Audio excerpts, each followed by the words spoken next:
Mesdames et messieurs, bonjour. Ravi de vous retrouver pour cette édition spéciale de votre programme quotidien Midi au Caire en ce jeudi le 15 février 2024.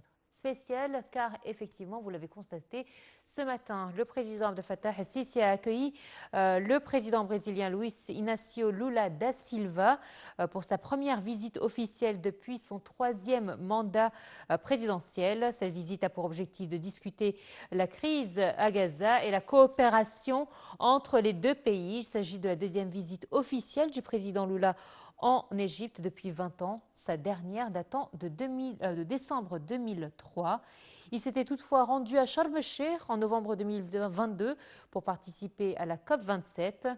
Cette année, l'Égypte et le Brésil commémorent le 100e anniversaire de l'établissement de leurs relations diplomatiques. Le gouvernement brésilien a décrit dans un communiqué de presse du 7 février que le plan du Brésil vise à élargir ses relations avec l'Égypte comme l'une des actions stratégiques de la diplomatie brésilienne.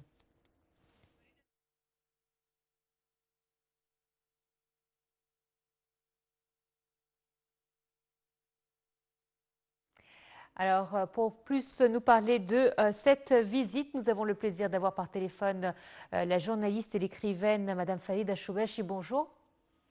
Bonjour à vous et à tous vos téléspectateurs. Bonjour Madame Falida.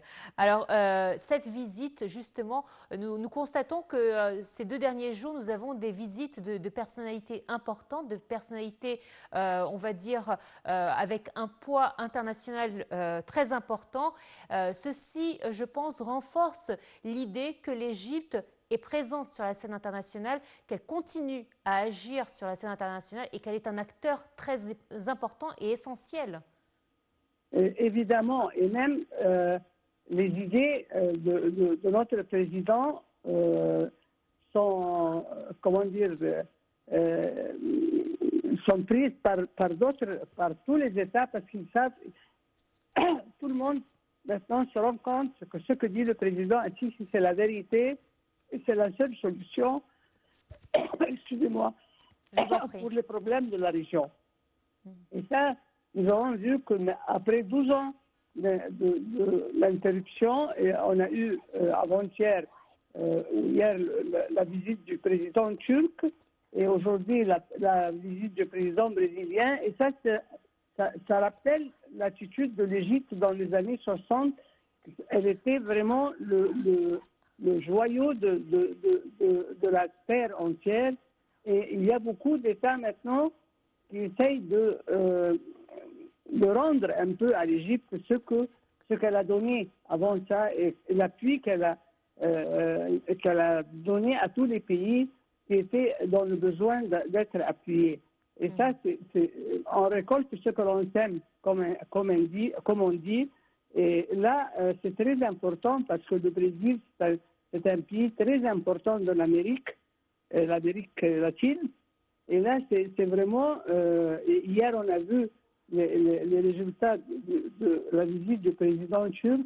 Et ça veut dire que notre président élargit le cercle des présidents et des pays qui appuient l'Égypte dans son orientation honorable et humaine.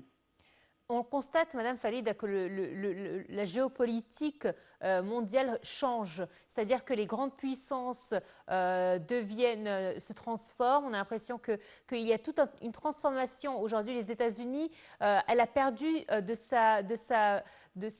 son prestige et de sa valeur à cause de la guerre qui se passe en Israël et à Gaza.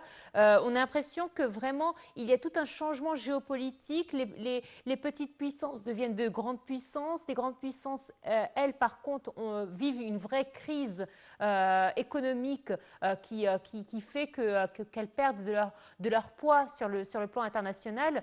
Donc là, on commence à voir qu'il y a des alliances qui se font, des alliances stratégiques. C'est évidemment, d'autant plus que quand il y a un État comme les États-Unis qui se prétendait le maître du monde entier, du globe terrestre, quand cet État-là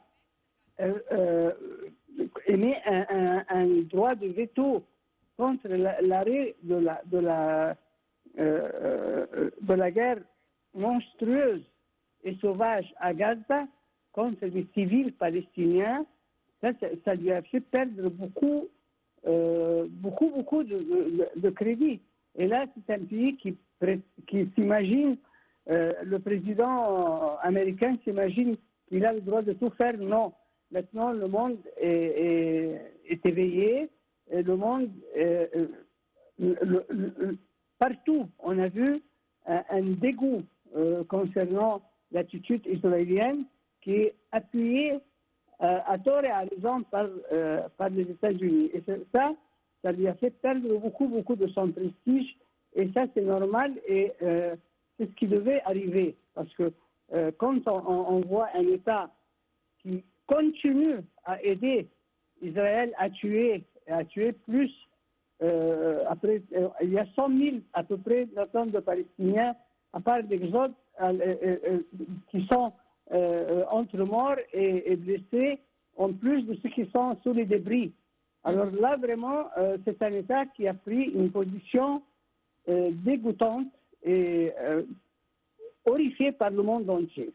Et c'est pour ça qu'ils perdent et que maintenant, l'attitude de l'Égypte de rassembler les États qui sont encore dans qui respectent le droit humain et le droit international, ça c'est très bien pour toutes les causes qui ont besoin d'un appui honorable.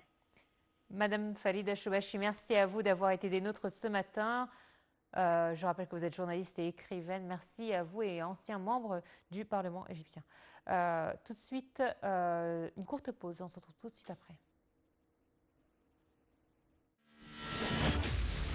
Egypt opens up to the world. President Abdel Fattah al-Sisi meets with world leaders. أعبر لكم عن خالص الشكر والتقدير على حفاوة الاستقبال وكرم الضيافة. Reaffirming Egypt's